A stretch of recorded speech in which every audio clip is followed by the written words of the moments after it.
Viral, gerombolan sapi berkeliaran di sekitar Pasar Tramo dan Lapangan Panrita Bola, Kecamatan Turikale, Kabupaten Maros, Sulsel, meresahkan warga.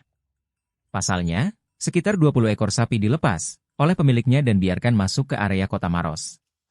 Selain merusak tanaman warga, sapi tersebut juga membuang kotoran di tempat umum.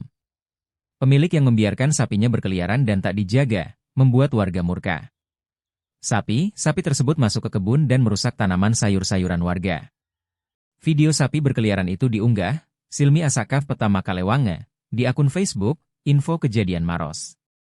Dalam unggahannya, Silmi mengaku sudah 4 kali sapi tersebut masuk ke kebun dan merusak. Meski merugikan warga, namun pemilik sapi masih membiarkan sapinya berkeliaran. Saking kesalnya, Silmi ingin menyembelih sapi tersebut jika masih dibiarkan. Tabe, bagi pemilik sapi yang sering berkeliaran di belakang Panrita Bola dan Pasar Tramo kurang lebih 20 ekor, kalau tidak bisa Ki kasih makan sapi tea, sini dipotongkan Ki, gratis Ji. Ini sudah keempat kalinya, masuk ke kebun, dan sudah banyak kerusakan yang ditimbulkan, tulis Silmi Asakaf Peta Makalewanga.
Download Tribun X sekarang, menghadirkan lokal menjadi Indonesia.